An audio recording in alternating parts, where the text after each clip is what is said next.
Falenderimet kryekreje për praninë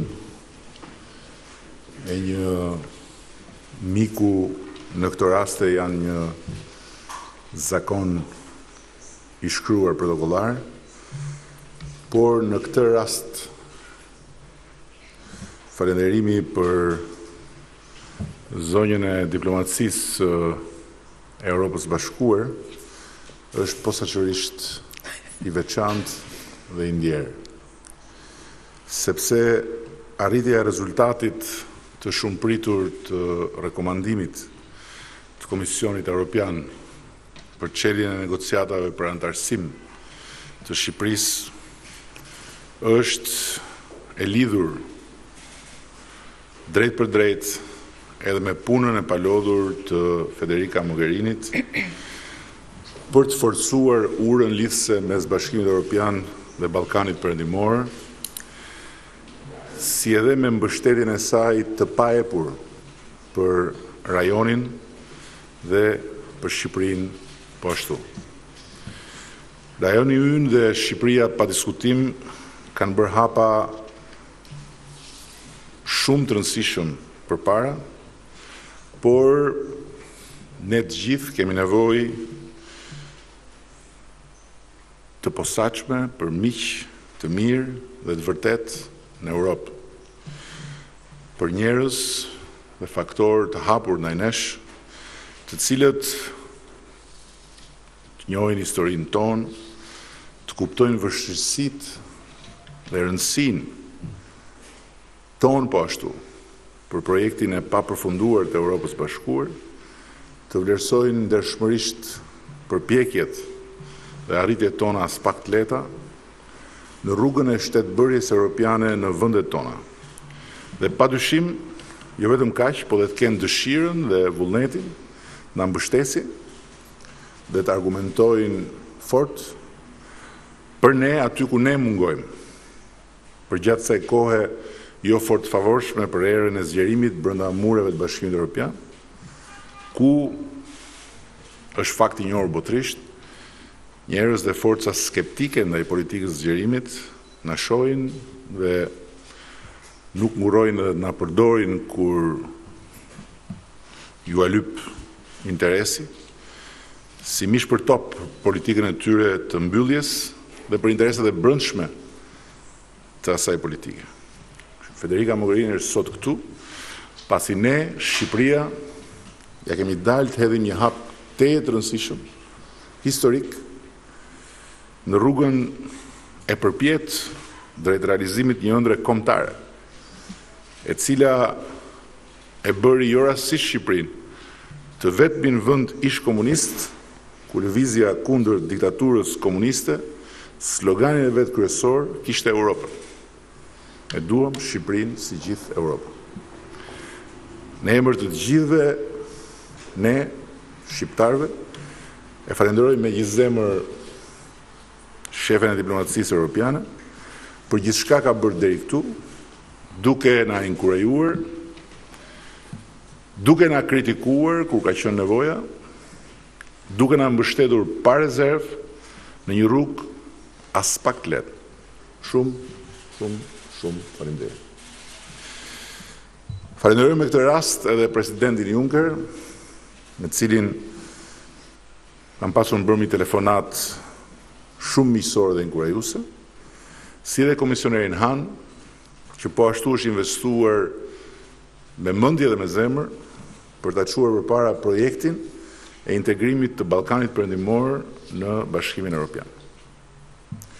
Siç e theksova dhe dje, e përsëris sot se Shqipëria ka marrë atë që meriton në këtë fazë të zhvillimit dhe modernizimit të saj. As më shumë, as më pak. Sforcat tona të jashtëzakonshme për të kaluar reformën në drejtësi, për të ligjëruar dhe filluar zbatimin e vettingut, për të çrrënjosur kanabisin nga territori I vendit tonë dhe shtrënguar rrethimin e shtetit për krimin e organizuar, duke arritur një shifër rekord sekuestrimesh të asete financiare kriminale, për të luftuar korrupsionin dhe reformuar administratën publike, për të krijuar një kornizë shëmbullore bashkëjetese për minoritetet dhe zgjeruar hapësirat e lirisë shprehjes, jam vlerësuar objektivisht dhe me dhënien e rekomandimit i kanë dhënë Shqipërisë një status të ri shoqëror mes vendeve të familjes europiane. Por ky nuk është fundi i përpjekjeve, po vetëm fundi i një faze dhe fillimi i një tjetre. Jo më të lehtë, po edhe më të vështirë. Kapitulli historik që kemi mbyllur dje me shkrimin dhe vulën e Komisionit Evropian, ja ka lënë sot vendin një tjetër kapitull historik që mbetet i gjithi për të shkruar. Pastrimi tani më i nisur, bukur dhe mirë, i sistemit drejtësisë duhet vazhdojë dhe të pasohet më tutje me rezultatet e shumë pritura të ndëshkimit të drejtë të gjitha atyre që kanë hesape për të larë me drejtësinë. Kjo është një ndër faqet që duhen shkruar në fletët e bardha të kapitullit 3. Pastrimi i mëtejshëm i policisë së shtetit dhe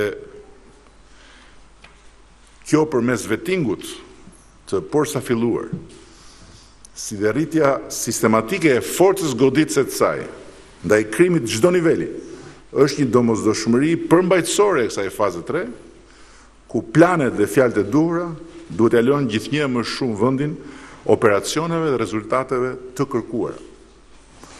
Pastrimi kapilar i çerdheve të korrupsionit në administrat, rritja e kapaciteteve administrative të vendit dhe rritja tërësore e transparencës dhe e shpejtësisë së shërbimeve administrative në çdo nivel janë një proces që duhet thelluar domosdoshmërisht në rrugën e ndërtimit të një administrate europiane, e cila është ende larg nga kjo që ne kemi sot.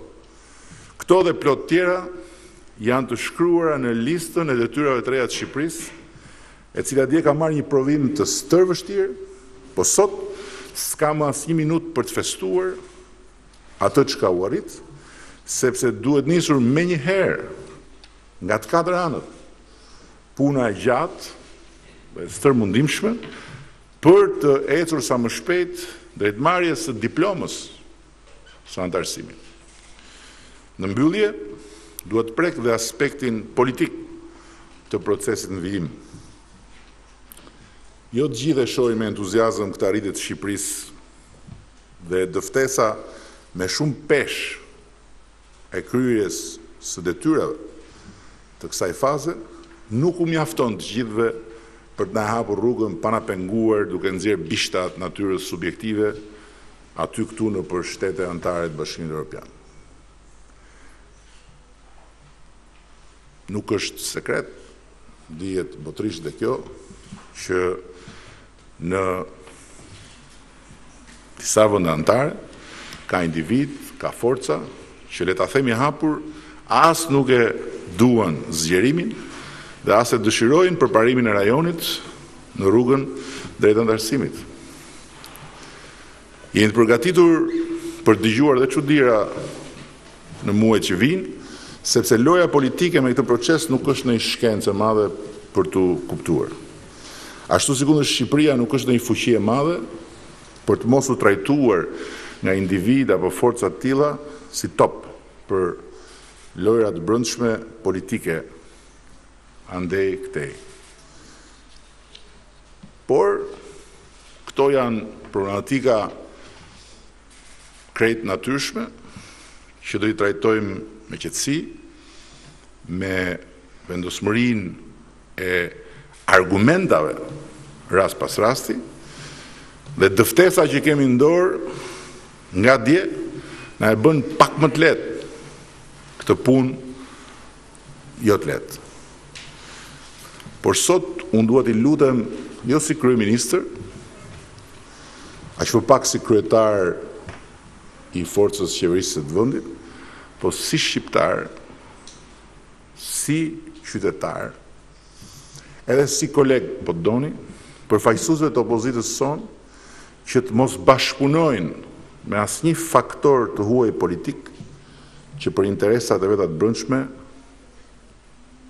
do që ta pengojë Shqipërinë në këtë proces. të mos ushqej zyra deputetësh andej e këtej me gënjeshtra, me gjysmë të vërteta, që janë nga njerë dhe më të dëmshme sa gënjeshtra, dhe të mos eksportojnë baltën e luftës sonë të brendshme politike, po ta lënë më janë inatin dhe mlefin politik, kur flasin në gjuhë huaj. Unë e ftoj përsëri sot Lulzim Bashën dhe opozitën që të bëhemi bashkë. Një skuadër kombëtare me fanellën kuqezi, kur flasim për Shqipërinë jashtë Shqipërisë, dhe të kërkojmë gjithë atyre që na vizitojnë në Shqipëri respekt për këtë vend dhe vlerësim për gjithë këtë punë të bërë për këtë vend. Nuk kam fituar unë, nuk ka fituar qeveria, nuk ka fituar Partia Socialiste dje. Ka fituar Shqipëria. Ka fituar të gjithë shqiptarët pa dallim, pavarësisht se për kë votojnë, sepse e dim të gjithë që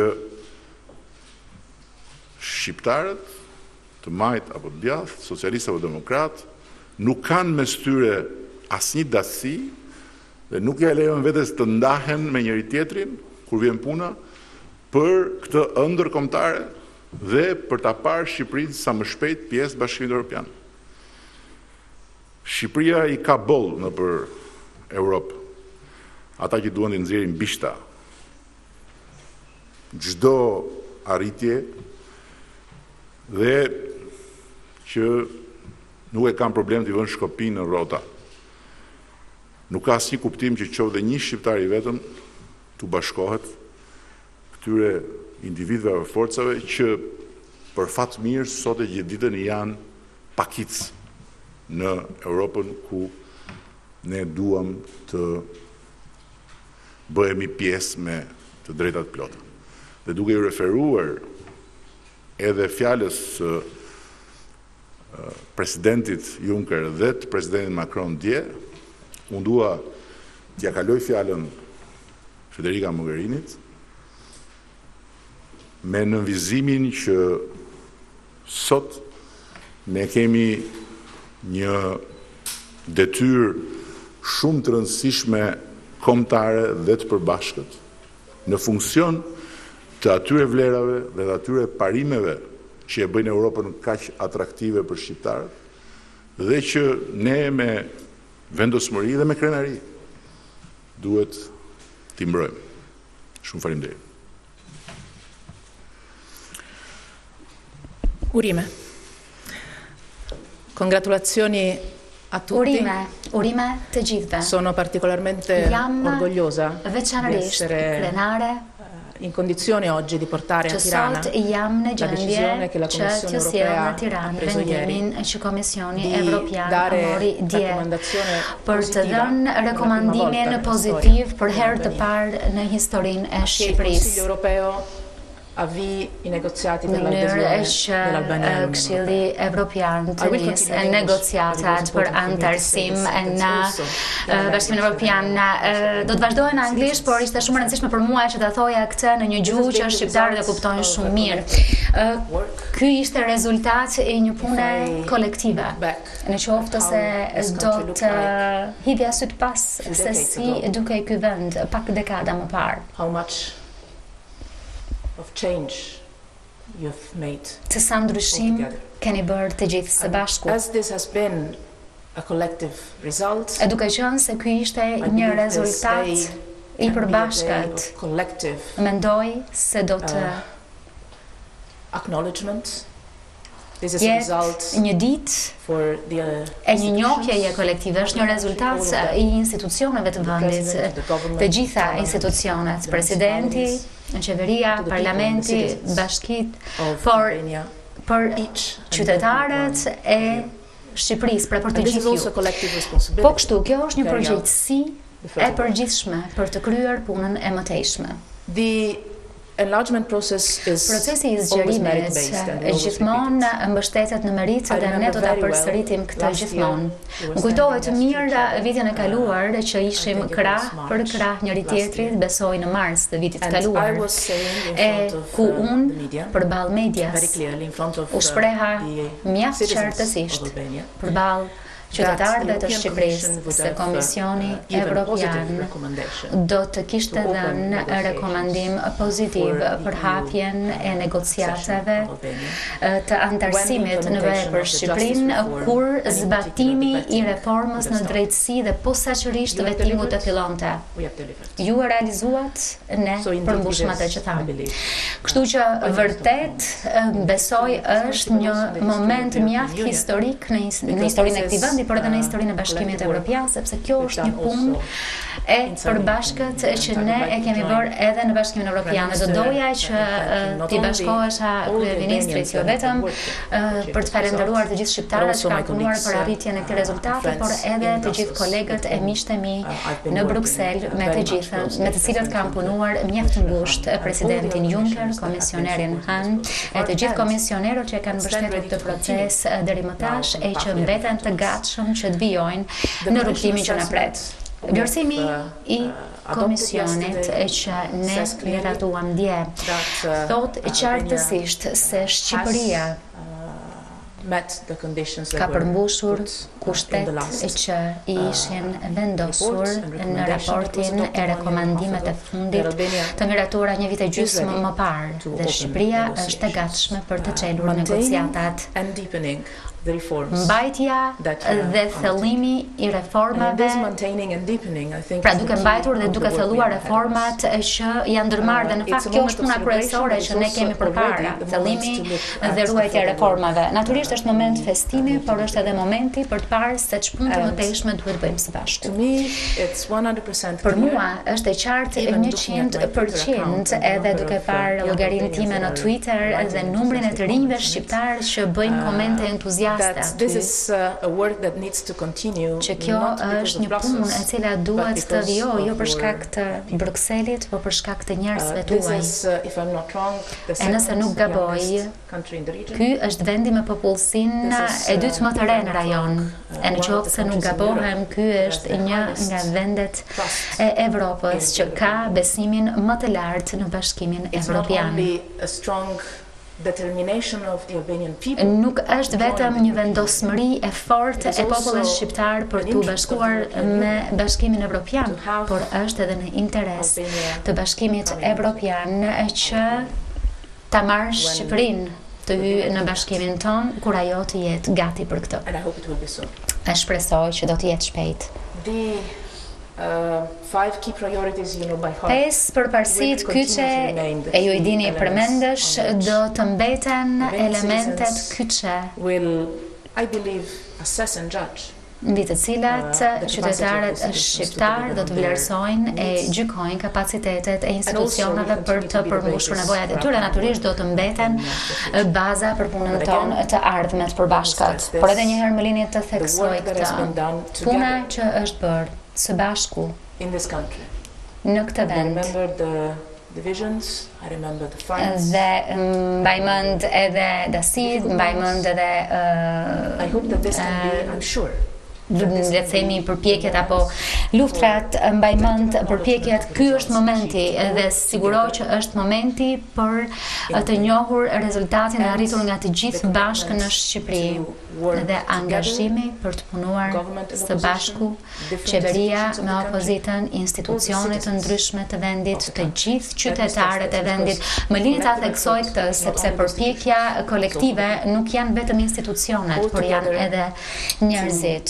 Të gjithë së bashku të vazhdojmë këtë punë që faktikisht do të jetë edhe më e madhe kur të nisin negociatat, sepse siç e përmendët me shumë të drejtë e di, ky është një proces që lejon një transformim edhe më të madh të vendit dhe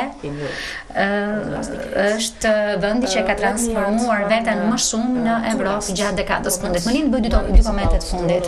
Njëri ka të bëjë me rolin e Shqipërisë në rajon. Më lini që të njoh rolin pozitiv që Shqipëria ka luajtur dhe do të vazhdojë të luaj duke u përqendruar në bashkëpunimin e mirë dhe fqinjësinë e mirë me fqinjët tuaj dhe vendet e tjera në rajon që është tejet me rëndësi.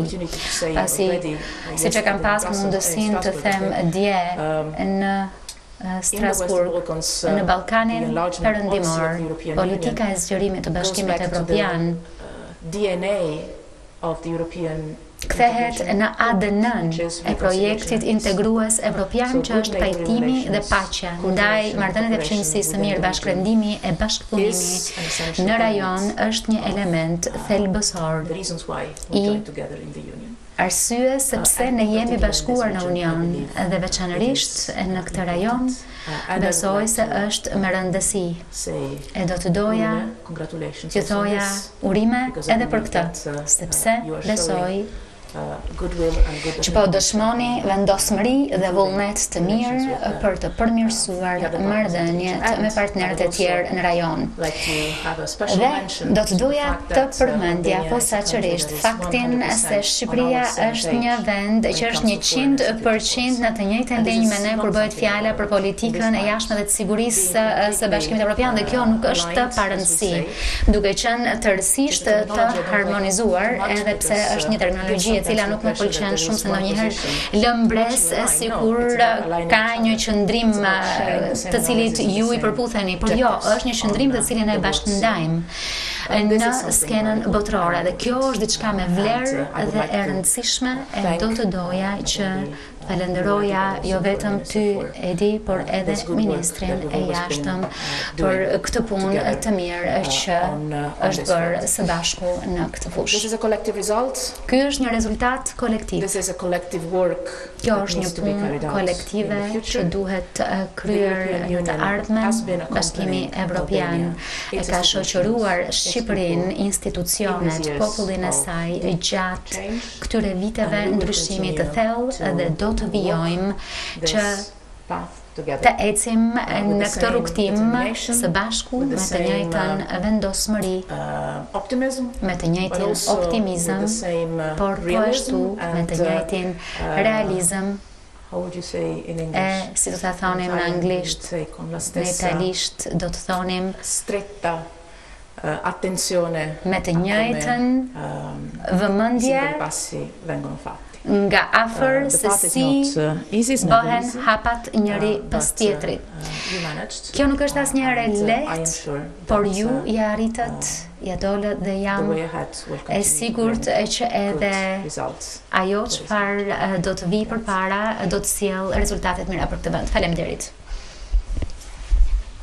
Përshëndetje, Indrit Maraku. Hello, I am Indrit Maraku. Personjën Mogherini, ju ktheheni në Tiranë dhe gjeni një klimë politike të ndezur, njësoj si herën e kaluar që keni qenë në Shqipëri, një klimë politike ku opozita bën thirrje për mosbindje civile.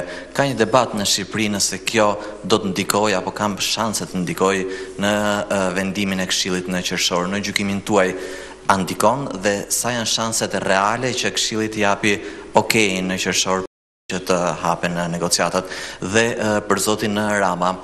Zoti kryeministër, një nga vendet skeptike është edhe Gjermania. Deputet gjerman kanë thënë publikisht edhe në Shqipëri se ky skepticizëm i tyre lidhet edhe me qasjen e qeverisë ndaj çështjes së Tahiri, kërkesës së prokurorisë për autorizim për arrestim të ish-ministrit të brendshëm.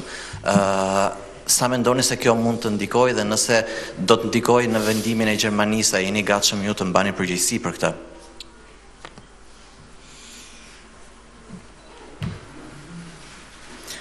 In English it takes longer.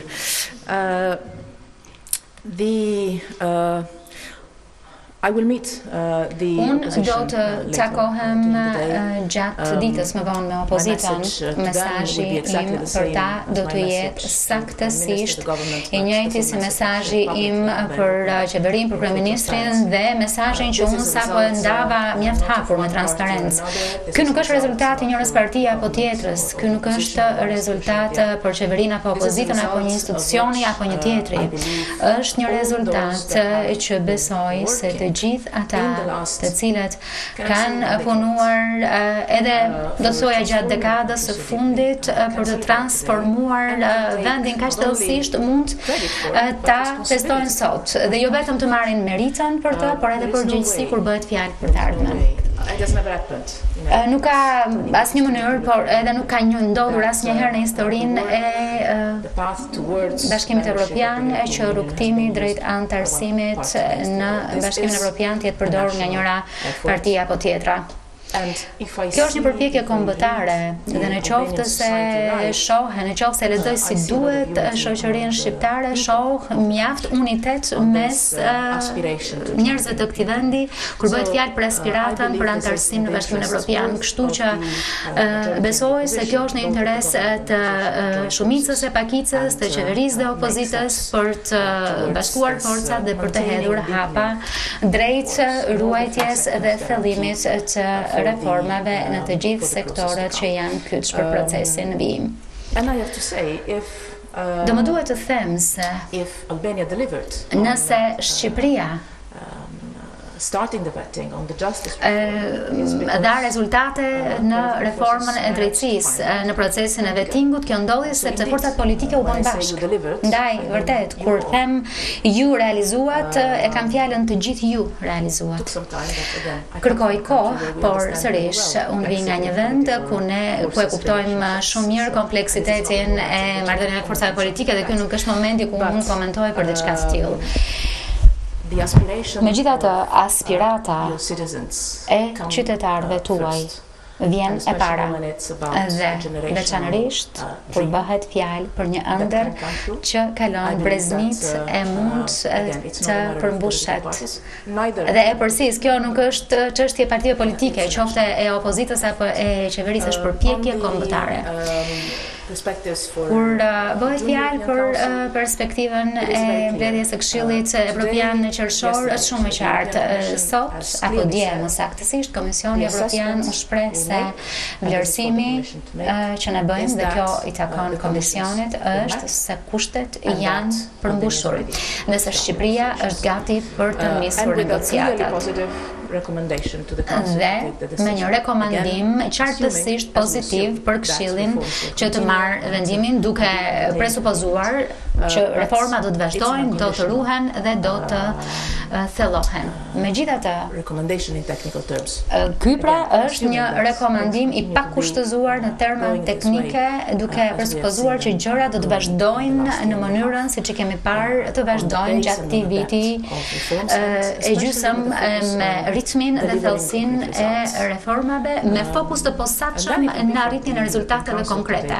Më pas i takon Këshillit Evropian që të marrë vendim, por sërish, siç e thash, politika e zgjerimit mbështetet në vlerësimin e mbështetur në merit dhe gjithashtu edhe vlerësimin teknik që i takon Komisionit dhe ne e bëm këtë vlerësim, rezultati ishte pozitiv. Unë mendoj që kemi lajm shumë të mirë, jo vetëm për Shqipërinë, por edhe për rajonin. Dhe qartësisht, siç e thash, jo domosdoshmërisht është dhuratë, sepse puna do të jetë shumë e madhe dhe ka qenë shumë e madhe, do të jetë shumë e madhe, por unë mendoj se Shqipëria është mjaft e vetëdijshme se çfarë nën kupton reformimi dhe shndrimi në thellësi një vendi, duke qenë se e keni bërë këtë. Dhe kjo ka të bëjë me faktin që duhet të vazhdohet të bëhet më shumë.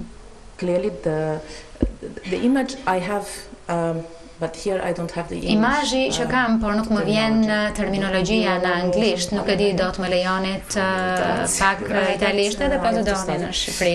Shqipen do ta studioj. Imazhi që kam është linja e nisjes së Formula 1-shit, tashmë semaforin e kemi në dritën e gjelbër dhe fillon gara. Por kjo është shumë e rëndësishme. Këtu fillon gara. E di që këtu flitet shumë për ata që janë, le të themi, kanë ecur më përpara, ata që kanë ecur më pak më përpara, dhe natyrisht që në këto 2 vitet e fundit kemi pasur 2 vende të rajonit që janë në negociata, ndërkohë që tashmë është hapur drita e gjelbër edhe për 2 vende të rajonit që të nisin garën. Me që Federica e mbylli me Ferrarin, unë po e filloj me Mercedesin. Gjermania nuk është një vend skeptik për zgjerimin. Përkundrazi, Gjermania është një vend kampion i projektit të Europës së Bashkuar dhe kancelare gjermane është në krye prej vitesh të një procesi ku jo rastësisht ajo ka marrë edhe leadershipin për të shpallur një raport të ri me Ballkanin Perëndimor. Kështu që t'i bëjmë të qarta këto dallime që mos ngatrohemi me këmbët tona. Në Gjermani, si dhe në vendet tjera, ka individ që janë skeptik dhe ka forca që janë kundër zgjerimit. Një forcë që ka hyrë së fundmi në Parlamentin Gjerman është një kërcënim për projektin evropian, e cila fatmirësisht është jashtë vendimarrjes së koalicionit qeverisës. Por edhe brenda koalicionit ka individ që ne i njohim, të lidhur ngushtë me Partinë Demokratike të Shqipërisë, që ushqehen rregullisht nga propaganda për cilën unë fola në fjalën time hyrëse, ashtu si kundër ka dhe ndonjë që ka ardhur ka bërë fushat kundër nesh në qershorin e kaluar, dhe është normale, s'ka si problem.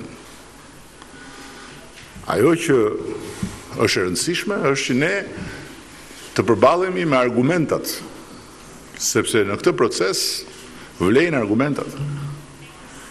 Dhe është shumë e rëndësishme që ne të arrijmë të shpjegojmë se në procesin e Samir Tahirit, kuvendi dhe shumica qeverisëse ka zbatuar në frym dhe në gërm gjithçka. Komisioni i Venecias ka nënvizuar lidhur me rastet kur një komision i posaçëm në parlament thirret në detyrë për të trajtuar çështjen e arrestit apo të masave të parashikuara për një deputet. Së dyti, ne kemi thënë që ditën e parë, dhe unë e përsëris sot me që më pyetët, ne po presim që prokuroria të rikthehet me të paktën një provë. Jo 10, një provë vetme. Dhe prokuroria kemi me të rënda është larg, shumë larg, së që një trup që mund të konsiderohet e influencueshme nga cili do qoftë për sa i përket anës së shumicës, nëse teorikisht mund të pranojmë spekullime për mundësinë e influencës. Së treti, e thash dhe po e përsëris, është gjëja më e lehtë që të nxirren bishta, e të nxirren alibira, e të krijohen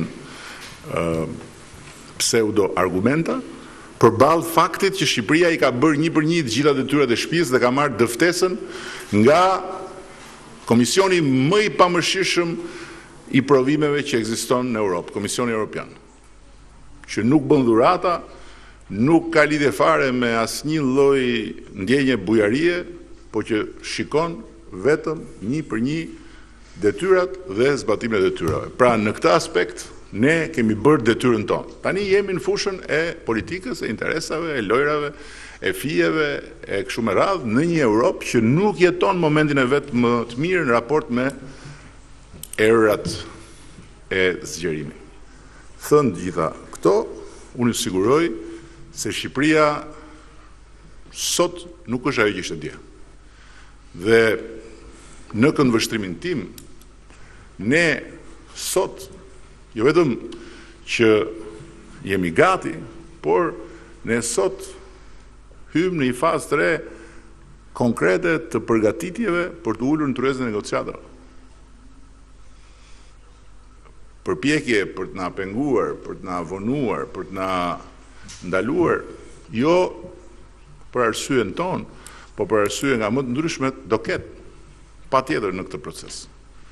Ne do i ka përcejmë gjitha, nuk diskutohet.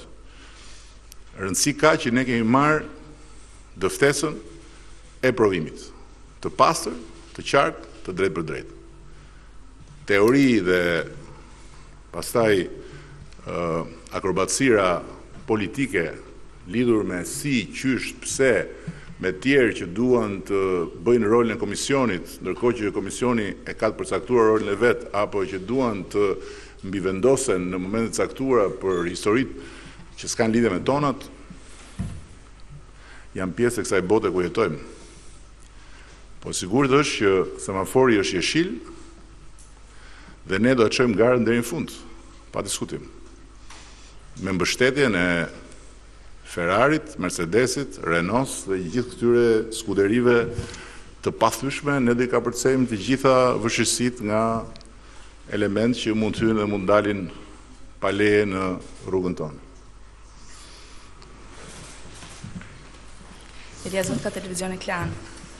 Pas ju fol për Ferrarin, fol edhe për Mercedesin, Peugeot, do thoja unë, besoj se ullë pak pazarin, por desha të pyesja për deklaratën e presidentit Macron, Zoti Rama. Ai ka deklaruar dje se përpara se të mendoj për zgjerimin, Unioni duhet të shikojë një herë të zgjidhë problemet e brendshme. Si e shikoni ju këtë deklaratë të presidentit francez dhe çfarë mendoni se kërkon Franca nga Shqipëria që të japë mbështetje në qershor, në mbledhjen e Këshillit, dhe një pyetje për zonjën Mogherini.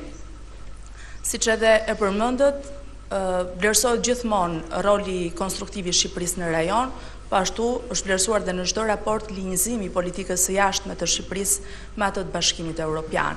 A mendoni se ky është kriter që Shqipëria të marrë një vlerësim pozitiv në qershor për çeljen e negociatave, duke patur parasysh edhe që shumë vende që tashmë janë duke negociuar me Bashkimin Evropian e shpërfillin këtë qasje? Faleminderit. Së bashku me kancelarin gjermane, presidenti Macron është një tjetër kampion i europianizmit dhe i politikës së zgjerimit. Kjo dihet. Janë dy personalitete të mëdha europiane që janë zgjedhur sfundmi me një agent të qartë pro-europiane dhe kanë zbrapsur val anti-europianizmi në betejat e tyre elektorale. Kështu që Franca nuk është skeptike ndaj zgjerimit, ashtu sikur edhe Gjermania. Presidenti Macron e ka shpallur pa u bërë president idenë e tij për thellimin e një procesi reformimi të Bashkimit Evropian, gjë që e rimori në fjalimin e djeshëm dhe absolutisht dakord me të. Europa, Bashkimi Evropian duhet të hyjë në një fazë të re reforme dhe për ta thënë me fjalët e tij duhet thellohet përpara se zgjerohet. Këtu ne nuk jemi në ditën që po kërkojmë të bëhemi antar. Ne jemi në ditën që po kërkojmë të ulemi në tryezë për të negociuar antarësim. Dhe ajo që unë do t'i shtoja asaj që tha presidenti Macron është Europa thellohet me veten, ne thellohemi me veten dhe ecim paralelisht, ne duke u thelluar në procesin e negociatave, ata duke u thelluar në procesin e reformimit tyre dhe si dy forcat thelluara takohemi në momentin kur vjen dita e zgjerimit. Sot nuk diskutojmë për këtë. Sot diskutojmë për negocimin. Mos harrojmë që në Ballkan negocion Serbia, negocion Malizi. Dhe është absolutisht e papranueshme që pas rekomandimit pozitiv të marrë dje, të mos përfshihet në negociat dhe Shqipëria dhe Maqedonia. Pa llogaritur faktin që ashtu si kundërthuhet në paketën e zgjerimit, ashtu si thuhet dhe në raportin e dieshëm, Shqipëria konsiderohet një model për të zgjeruar në rajon kur vjen puna tek reforma në drejtësi. Flasim për vende që negociojnë. Dhe këtu do të jemi dhe shumë shpejt do të shohim se si vettingu do shkojnë në Beograd dhe do shkojë edhe në Podgoricë. Sigurisht do ta çojnë miqtë që kemi këtu, jo ne. Si një model suksesi. Pra, unë nuk shoh problem në kuptimin që kemi një vend të tërë që është skeptik, unë shoh problem faktin që ka dinamika të brendshme që janë tani pjesë të tërës, është normale. Kjo është jeta reale e Europës. Ne tani jemi me dëftesën në dorë dhe do shkojmë derë më derë dhe do themi ç'pun kemi ne me ato probleme që juve i keni tuajt, po s'pun t'i transferonin mbi ne. Mos harrojmë që ka zgjedhje vitin e ardhshëm. Mos harrojmë që ka pasur vonesa në proces, edhe jo vetëm për Shqipërinë, por edhe për tjerë, kur ka pasur zgjedhje këtu e zgjedhje atje, prit mbarojmë një zgjedhje dhe këto është bota reale. Nuk jemi duke shkuar në parajs, jemi duke shkuar në një vend më të mirë se sa ky ku jemi sot në histori, që është Bashkimi Evropian. Dhe ajo që në fund fare ka rëndësi është ajo që Federica nënvizoi dhe që ne kemi thënë qysh në faqen e parë të kapitullit të programit ton elektoral të vitit 2013. Për ne, integrimi evropian është një rrugtim brenda nesh për ta bërë Shqipërinë evropiane këtu, sepse këto reforma që bëjmë dhe këto detyra që kryejmë nuk janë një proces që ne bëjmë se duhet t'i bëjmë qefin Brukselit apo se na i kërkojnë forca të huaja. E bëjmë sepse këto janë instrumentat me të cilat ndërtojmë Shqipërinë e re, Shqipërinë moderne, Shqipërinë europiane, Shqipërinë me gjykata europiane, Shqipërinë me administratë europiane, Shqipërinë me polici europiane, Shqipërinë me shërbime europiane. Bëhet për këtu. Dhe negociatat, dhe këtu jam dakord me Lulzim Bashën, negociatat shtojnë presionin mbi vendin dhe mbi gjitha mbi qeverinë për t'i bërë gjërat më thellë dhe më mirë dhe për ta çuar deri në fund një proces të nisur. Kështu që kjo është për ne. Dhe ne sot jemi në një pozicion tjetër. Kështu që tani përballemi me jetën reale politike të Europës, sepse hym si një faktor që shumë kënd e knaq, disa i turbullon dhe disa tjerë shohin si mish për top që hajt tani hapim një betejë me Shqipërinë, të fitojmë një vot këtu në këtë landin pranë. Jeta reale.